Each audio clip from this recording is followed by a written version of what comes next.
এখন শুক্রবার নামাজ কয় ওয়াক্ত ফরজ, বলেন কয় রাকাত ফরজ নামাজ?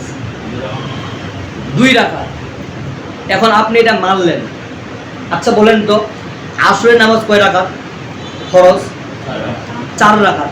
এখন আসরের সময় আপনি নামাজ আদায় করতে গেলেন না, তাহলে আপনি কি করলেন বলেন তো? কি করলেন? অস্বীকার করলেন। তাহলে আপনিও গেলেন, কুফর করে ফেললেন। তাহলে এই যে আজ শুক্রবার নামাজ করতে আসলেন, বাকি নামাজগুলো পড়লেন না। আচ্ছা বলেন তো এই শুক্রবার নামাজ থেকে আল্লাহ দরবারে পাবেন? প্রথমে কি বলছি, ওই যে মরিচিকাটা কেমন লাগে বলেন তো? পানি আছে মনে হয় এখানে, আছে কি দেখি নাই। তো ওই রকম 1 ওয়াক্ত নামাজ পড়বেন আর 1 ওয়াক্ত নামাজ পড়বেন না, আপনার আমল, আপনার নামাজ থাকবে। কথা বুঝতে পারছেন? সময় তো হাজির। এই জন্য আপনাকে আমাকে সবার উচিত, আমরা তো মরেই যাব, ঠিক কিনা? আমরা তো একদিন মরেই যাব।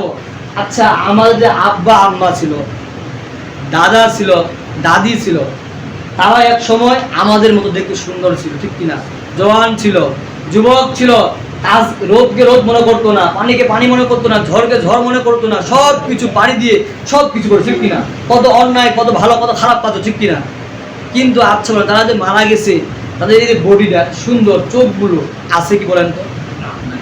আমিও একদিন মারা যাবো, আমার যে সুন্দর বডি, কত সুন্দর বডি, এগুলো আমি কি করি? সাবান মাখি, তারপর আমরা কি আদর লাগাই, কাপড় পরি, ঠিক কিনা? কত সুন্দর যত্ন করি, চোখে একটা পড়লে সঙ্গে সঙ্গে কাপড় দিয়ে পরিষ্কার করি।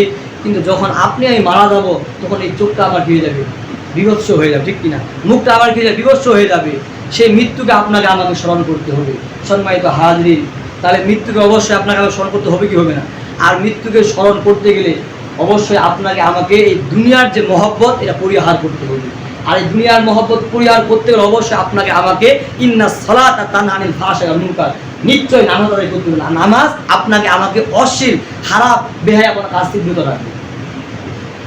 আর নামাজ হচ্ছে মুমিনের অস্ত্র, মুমিনের চাবি। জান্নাতে যাবেন নামাজ ছাড়া হবে? এই জন্য আপনাকে আমাকে উচিত যে অবশ্যই নামাজটা কি করা? প্রত্যেকটি নামাজ প্রত্যেক ওয়াক্ত মতো যথাসময়ে আদায় করার চেষ্টা করা, ঠিক কিনা? সম্মানিত হাজিরিন, তাহলে আমাদের 1 নাম্বার গুণ কি ছিল বলেন তো? যে সব থেকে বেশি এবং আল্লাহ